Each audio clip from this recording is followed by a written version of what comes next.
Welcome back to Love, Growth, and Narratives 16th episode. I'm Freddy. And I'm Tiffany. In this episode, of course, we talk about narratives.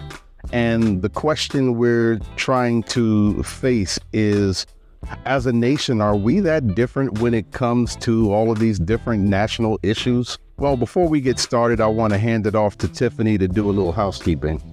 And here I am once again this week begging you to like, follow, comment, subscribe to all the different, or, it'd be great if you just went to all the platforms and did that, even if you just listened to it on one platform. We really appreciate it. We can see that you're listening. I know that people are sharing, but please go ahead and hit those buttons because it just helps us get out there better in the algorithm, which is what we want. And be able to continue to share this with us. We're getting We're getting great feedback from people everywhere, from family members to strangers to friends. We really appreciate the feedback that we get, and we want to continue to be able to share this with more people. And you are the way to get us to do that. So please continue to put us out there as much as you can. Thank you so much, Tiffany. So getting into the conversation, I was thinking about the things that are going on right now in the country. We look at 2 assassination attempts against a former and someone running for president. I look at the situation between the Israelis and the Palestinians. I look at the Second Amendment or gun control conversation, abortion, book banning, police, racism, crime. We can go on and on and on. And whether you take a side or not, my question is, are we really that different when you look at the different sides, or are we just yelling at each other? Tiffany, what do you think about that? I think what we see on social media are the fringes yelling at each other. Yes. We see people going into, for example, we see different people going to Trump rallies and doing interviews and asking people questions. And a lot of what is shared on social media looks like these people have no idea what they're talking about. They don't make sense. They're just ill-equipped to answer those questions. And a lot of the information they're giving is false. But that does not mean that every person who is a supporter of Trump or a Republican shows up in that same way. And it's something to keep in mind is that on both sides, whatever that means, there's ways to make the other side look ignorant. Yes. And we don't see enough of when the two sides are talking in a legitimate conversation where they're really trying to get to the issues. That doesn't seem to go viral as much. It's not shared as much. It's not at the top of the feed. It's more of the more drastic stories and situations where there's something outrageous being said that can be turned into a meme and replayed or even made into a song. And I know we enjoy all of that. It's funny and whatnot. And there are people who really exist where you're like, how do you get through in life with your thought process? However, for us to get solutions, we need to hear more good faith conversations, as you always say. Yeah. I think that we really have to talk more to each other, because what that does is the more we have conversations, the less we will believe what we see in social media as the other side. Because as you say, the extremes are really pushed to the top of everyone's feed, and understand that some of those posts are not from humans. Right. You have several nation states that have been able to create tens of thousands and sometimes hundreds of thousands of accounts and post things in order to sow division and make it seem even worse. But what I've found, at least in my life, is that when I've talked to people who seem to be on the other side of the conversation and we have a good faith discussion, it's not that we come to some perfect convergence, some perfect agreement, but having a greater understanding of what that other person thinks and what they're going through, what makes them want to do this thing, sometimes at least helps you to have empathy. So even though you may not agree with the person, there's that level of empathy. And besides the fact that nobody agrees with another person on everything. Everyone has disagreements. Mm-hmm. You and I have disagreements, but the difference is that I'm able to find out why you disagree, why you feel a certain way, and then try to work from there. And if we can't come to agreement, at least we can understand each other. I agree with that. I think also it's difficult because it depends on what topic we're talking about and what, who we're talking to, obviously, Yes. because if my or anyone else's human rights Mm-hmm. are being ignored, Yes. then we have a problem. It's Yes. difficult to come to a census on that. Yes. We shouldn't have such difficulty coming to a census on that because we all have the same basic needs, right? Yes. Shelter, food, water, what have you.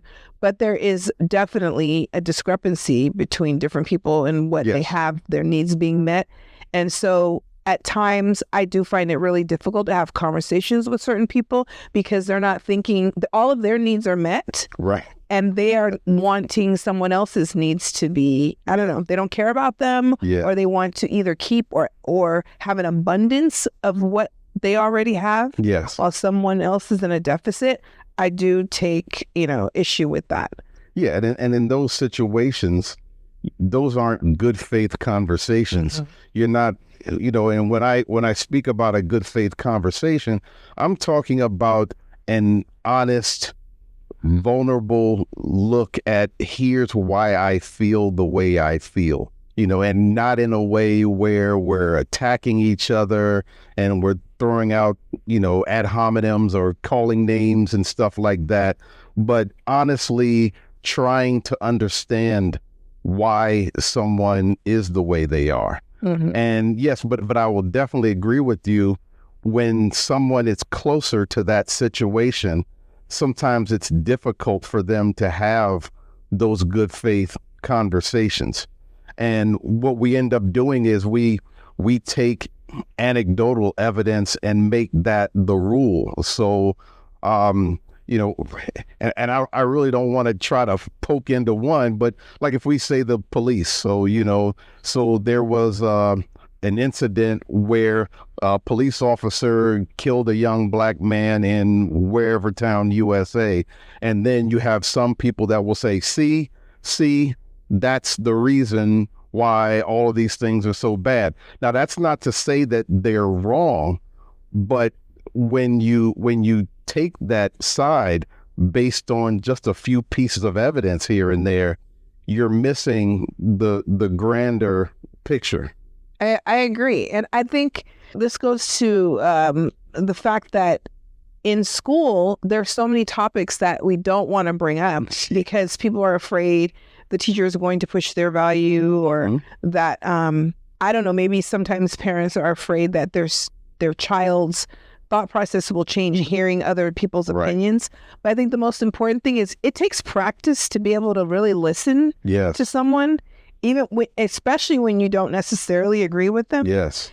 And it takes practice to be able to have a legitimate conversation about the facts. Right. And you can't help, you're human. You can't help but to bring a little emotion into it. Yeah. Right? We're not robots. But if we do it to the point where we aren't talking about the facts, that's when we have a problem. And that's something you need to really learn early on in life, no matter what the topic is. It doesn't have to necessarily be controversial, but we should be able to sit and talk about let's say, for example, like we talked about the police, we can talk about what police officers are up against. There's a lot of danger out there. It's a dangerous job. Yes. And if you've ever taken tactical classes, you will have a different perspective on what police officers go through. And then on the other end, we do know that police brutality does exist, and it's an issue that needs to be dealt with. Yes. And we have to be able to realize that those two things can be true at the same time. Yes. And that we have to consider those things when an incident does happen, as opposed to just jumping to the conclusion on either side. Yes. And I think that's difficult for people to do because they haven't had practice at it, number one, right? The educational system really, and I'm not saying that's where you get your all of your education from, right? Is from K to 12 or even college. But if in K to 12, you spend a lot of time in school learning a lot of information and you aren't taught how to hear information that goes against your beliefs or to argue about it or to talk deeply about something. Right.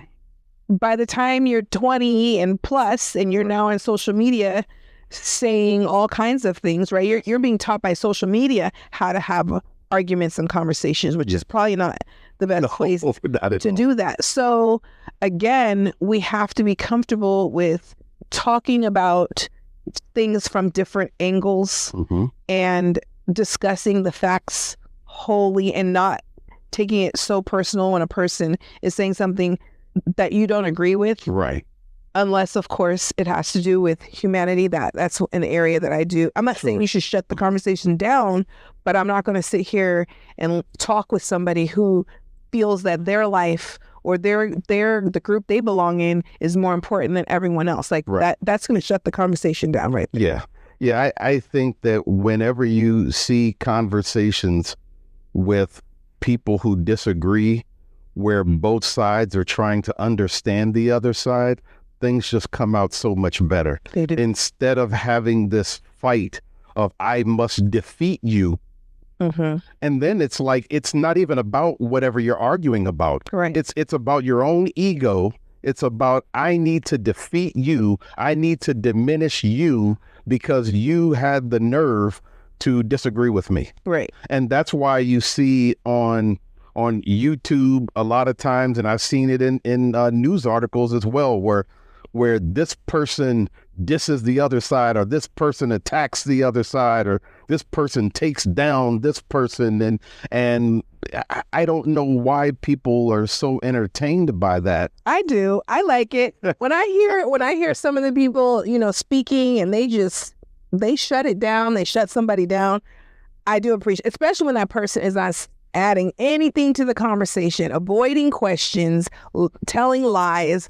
I do appreciate somebody who puts them in their place. But again, that person that they're usually doing that to is not coming with good faith. No, absolutely. So in that situation, I can somewhat understand, but I just don't have an interest in a conversation with someone who's not coming at it in good faith. Right. And so what I do when I have a disagreement with someone in terms of an issue, one of the first things I ask them is, what can I tell you? What could I prove to you that would make you see it my way?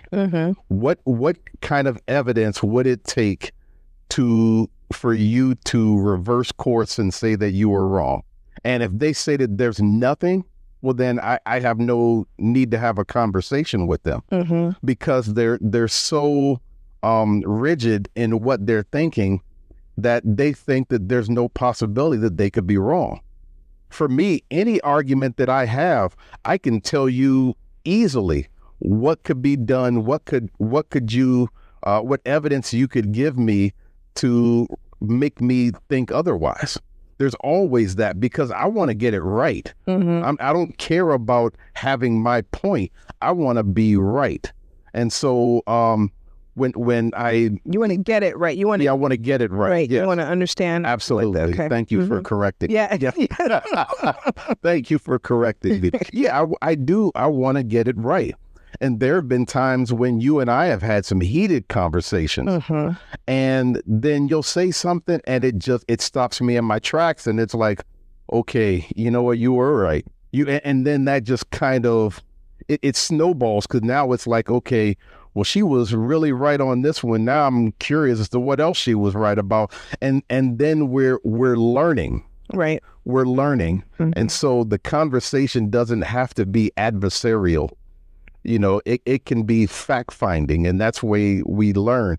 But yeah, if someone is not coming to the conversation in good faith, I have no time for it, no interest. I agree with you that we could get better in our we could have more of those conversations where we're really listening to each other and being open to the possibility of our thought process changing.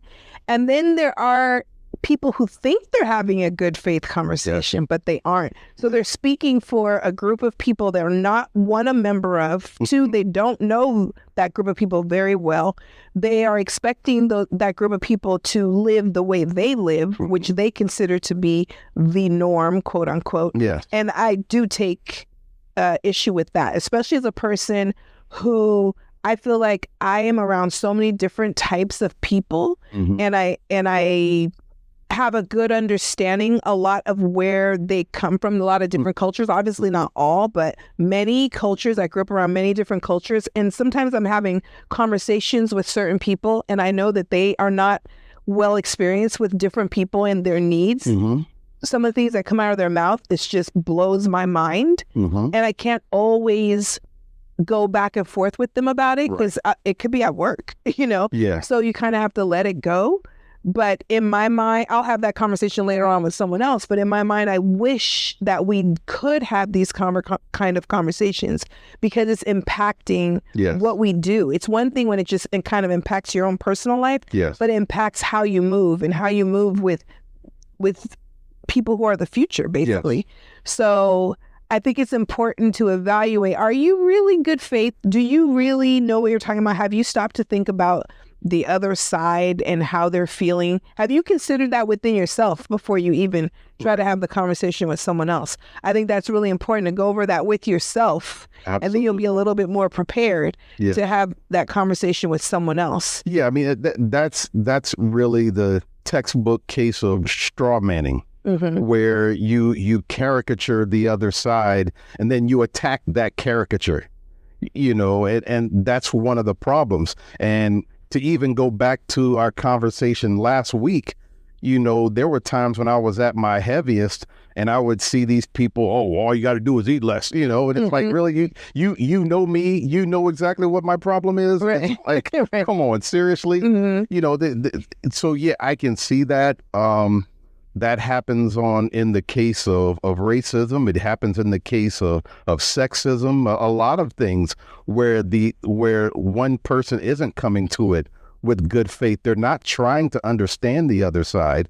They're straw manning the other side. And one of the things that I like to do with people who I do get into big discussions with is after a period of time, I ask them to steel man my point. And for people who don't understand what steel manning is, it's the opposite of straw man. It's what I'm asking you to do is make my case for me. Understand what I'm saying, have enough empathy in me and what I'm saying so that you can make my case for me. Right. Because if you can do that, then I know you're listening to me. If you can't do that, then you're probably not listening that well. Right. And then we're missing something. And that's another way of also testing whether someone has good faith, because listening is such a difficult skill. It is. It is so difficult to shut your brain off and say, no, I want to know what you're saying. I want to understand your thought process. Help me to understand where you're coming from. That is so difficult, especially when you got some good comebacks in your head. Right, right, it's like, right. Oh, I don't want to forget these comebacks. Right. So let me just keep them over here while I'm pretending like I'm listening. Right. So as soon as they finish, I can zap them. I'm too old for that. And I think it's important when you ask someone to do that, you want to listen to what they have to say. The person who is sharing what they have to say, they have to make sure this is what they believe, and they're not just repeating something that they heard, and they don't really have any facts behind it. They don't. If you were to ask them further for information, where'd this information come from? Give me some numbers or whatever. They couldn't. They're just spewing things that they've heard over and over again, and not really taking a dive themselves to see, is it true?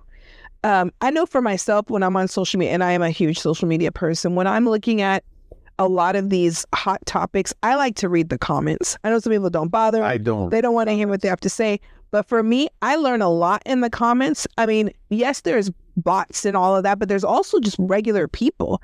And I've learned a lot. I've had people change my thinking or give me more information, right? Like, you could be on a post that had, 25,000 likes. The very first comment really validated the post. But as you start to go down further, someone's like, that was great what they said, but it's half truth. And this is the part they're missing. And actually that was proven untrue, right? And people never see that part, right? They don't know. And they just think this was the post. These are the first comments at the top, and that's it. But I end up finding out a lot of information looking in the comments, people sharing things, and then it'll make me go look it up. I find it as a learning experience, but it's all how you use it. I mean, there was a time I'd be in there arguing with people, and I try not to do that as often now. Every once in a while, you're like, ooh, I gotta attack that comment. But mostly I use it as a learning tool. What are people saying? What do people know? What am I missing?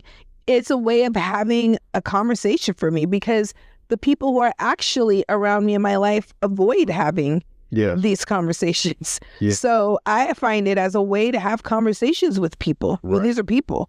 And so, I mean, some of them are, I like to think most of them are, based on the conversation I'm having, I could tell the difference of a person who's genuinely trying to talk to me. They're not doing any insults or just spewing normal things that they hear over and over. They're actually bringing information to me, and I'm doing the same. And we end up like agreeing sometimes, like, well, I agree with this part and not that part. Or at the end of the day, we do want the same thing. We're just going about it differently. And it just makes me feel better about humanity, honestly, because I don't think enough people are having the conversations with people they actually know. Right. They want to avoid it and have lots of superficial conversations, which a lot of times is why so many families and friends have fallen apart when they found out for real what people thought and who they're voting for. And you're a Republican? Like I had no idea, So, and it's wild. You've known someone for 20 years and you never talked about things that are important, that impact your life every day. What? So I think it's really important that we do have those conversations and understand you're not always going to agree. And there's certain people I do not, to be honest with you, I don't want to have that conversation with them. They've made some comments where I'm like, I can tell what their thought process is. I'm good. I don't know.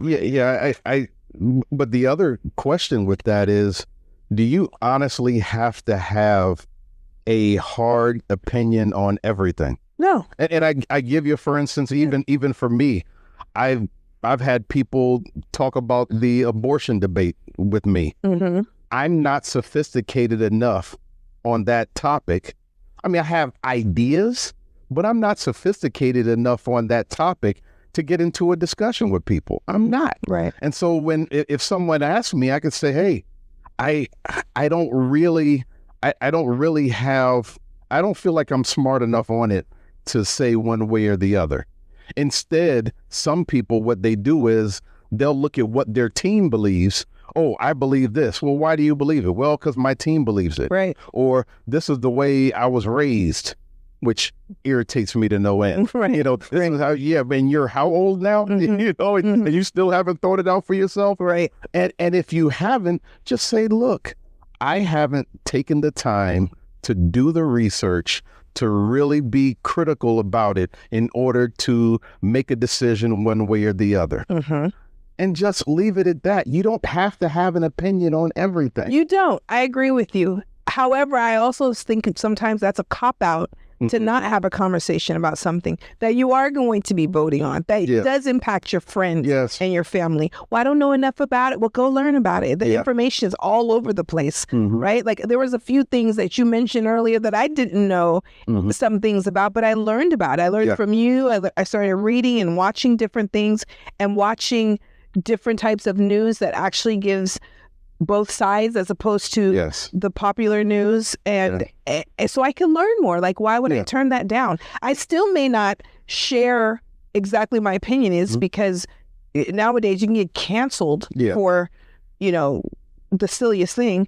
However, I still, as a person, I do have something to say. And when I go to the vote, I know where I'm voting and how I'm voting. Right. And sadly, every vote, everything that you want to vote or whoever you want to vote for is not always going to cover the issue that you want covered. I mean, sometimes they're strong on one issue and on another one they're weak, and it's so difficult because they're human. Yeah, it's a challenge. You're like, I don't want to vote for this person because my goodness, this big, huge thing Right. they are not dealing with. But then I also want to vote for this person because this other thing I think would be really great.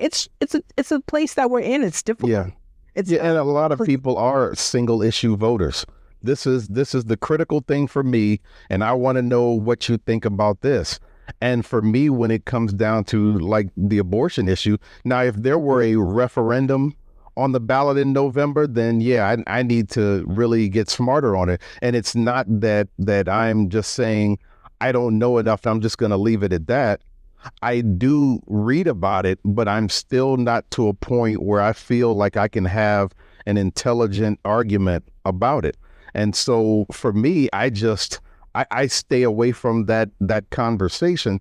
I can tell people what I think, but I can also tell them, hey, I could be dead wrong on this, so just be careful. Right. You know. I think a lot of people say I'm going to stay away from the conversation, though. That's a huge one that people use. Mm-hmm. But they're talking about it still. Yes. Best believe. Yes. But they don't want you to know. They want to keep it private. They don't want to deal with that back and forth, being challenged, or even growing their thinking. Absolutely. Yeah. So, and I don't mind that. And if someone wants to teach me something about that issue, I'd love to hear it. Right. You know, but like I said, I don't feel like I have to have a strong opinion on everything. Mm-hmm. On some things, I'm just going to sit and wait. When there's an officer involved shooting out here in California, I don't respond to it.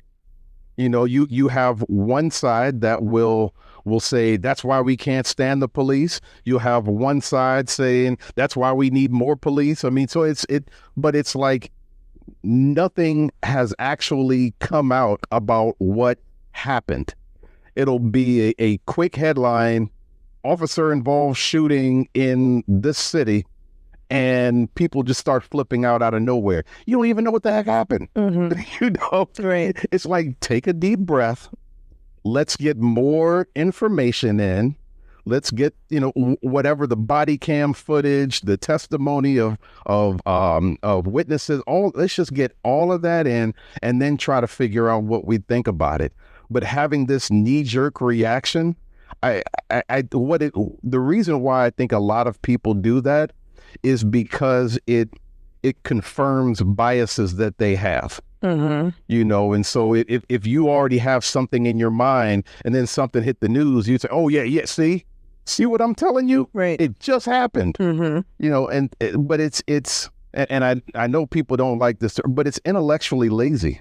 It really is intellectually lazy to just take a headline and go in a direction because of a headline. Right. Well, I think people have been taught, to do that. Yes. Right. And so that's the way the news, they feed us. Yes. And there's some things you don't find out. I mean, it's going on. It's happening in the court cases and whatever, but it's no longer a big story in the news. So you never heard the outcome. And then you're still stuck in that first portion of what you were thinking of whatever happened. And then there's also because we do jump to conclusions because of patterns that we've seen. Right. So, but both are true. That's the thing. There's a pattern where there's a problem, and then there's a pattern where we need, the police. So just understanding that two things can be true, I think that's a big deal. Absolutely. That people have trouble with that. Yes. First off. And then also, I think we talked about that. We didn't talk about this today, but we've talked about it in the past about when you start to have a conversation, there's certain things that you need to come to an agreement, like the definition of certain things. Absolutely. Because then if you have two different definitions and you're trying to prove the point without that other person knowing what your definition is or knowing what theirs are, you are just going back and forth. Talking past each other. Mm-hmm. Yeah, I definitely agree when you get into conversations, it's really good to come to terms. Okay, when you said this, what is your definition of this? Mm-hmm. Okay, well, based on your definition, here's how I feel. Right. So we can just kind of say, okay, for this moment, we're gonna land on this one definition, and our discussion is gonna be based on that. Well, now we're having a conversation. Otherwise, you're just talking past each other. Right. And there's so many very important topics that we need to discuss as a nation, as Yes. people.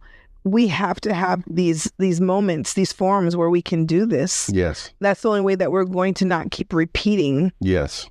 history in the wrong way. Yes. We have to be able to do this, and practice having difficult conversations where we disagree, where we have to do some research and bring some facts there and state what our facts are. I know that we do in school have kids do that, like, oh, state where you got this information from. But it a lot of times it's topics that's like, just made up topics or not that serious. But kids are not learning how to deal with real life issues. Yes. That they face, and kids face issues, right? They're going to be facing some of these things that were talked about. They are impacted by them, right? Yes, They're impacted by what adults do and don't do. Yes. But there's issues that are kids' issues that they still don't even know how to handle. And we're worried. I don't know what we're worried about, to be honest with you. The kids can handle it. I've seen it happen. Yes, I've seen they kids can. They absolutely have conversations with each other. I'm talking about kid stuff. I'm talking about a disagreement on the playground. Right. Being able to tell that person how you feel. Being able to listen to them. Oh, I didn't realize that's what you thought happened. That's not what I said, or that's not what I meant. And being able to have those conversations, right? But adults, they steer clear of that.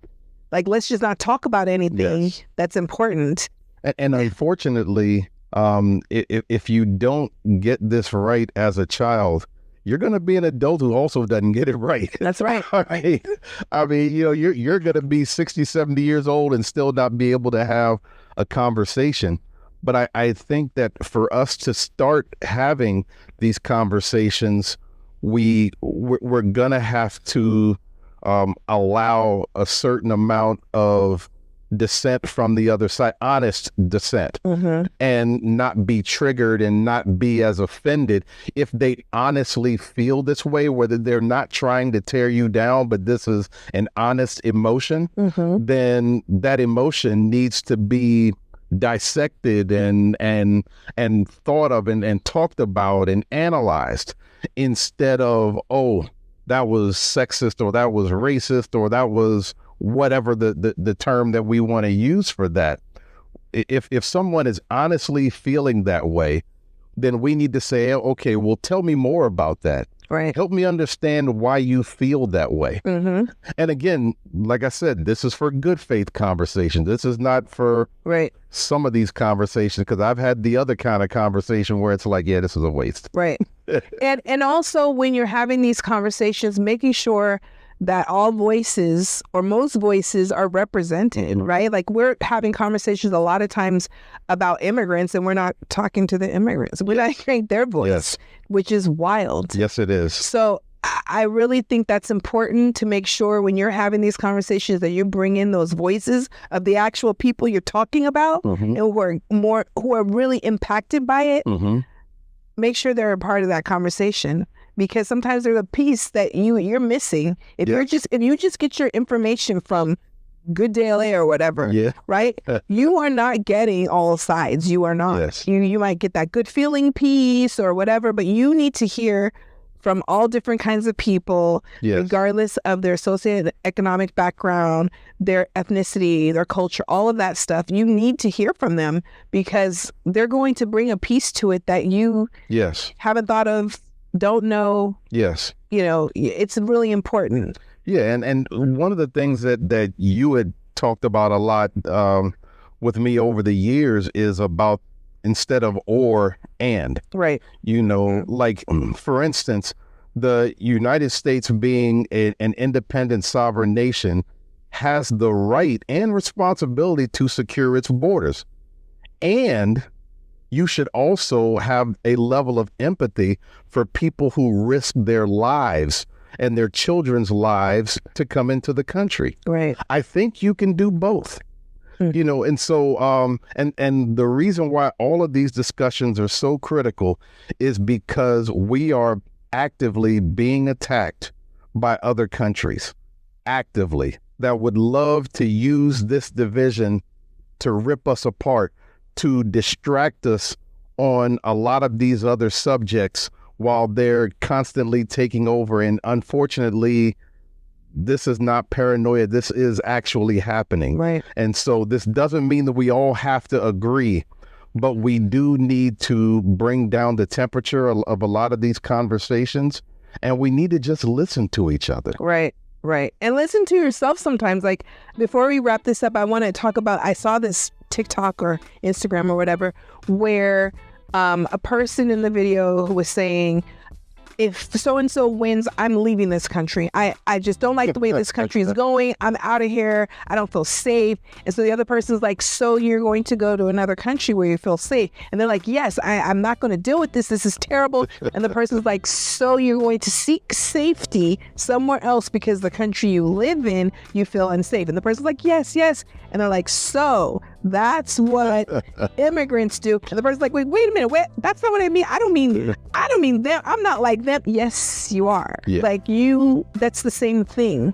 And so also really checking yourself. Yes. Right? Like, you want all these rights and all of these things for yourself, but the other person, when they want those same things, I don't know, you see it differently. And I think that's something we really have to check ourselves and be able to have those conversations with ourselves and be able to have those conversations with other people. Yes. And this is why I bring up these conversations with you a lot. Mm-hmm. I'm doing it as kind of a sanity check. Am I way off on these things? Right. Let me know if I'm just totally off on this. Mm-hmm. So I think that's important. But, as we wrap things up, let's really bring down the temperature and start having conversations with each other. Good faith conversations. And we may not always agree, but we can at least empathize with each other and come a little bit closer. Yes, let's start doing that. Let's start today. Yeah. Go have that conversation with someone, a family member, a friend, or even someone you just, temporarily meeting on a bus ride or whatever. Absolutely. And see how that goes. The practice makes getting better. And after the conversation, go through and try to remember how many things that person said. See if you can remember what they had to say. That'll let you know if you're actually listening. But for this 16th episode of Love, Growth, and Narratives, I'm Freddy. And I'm Tiffany. Thank you so much for your time. We are out.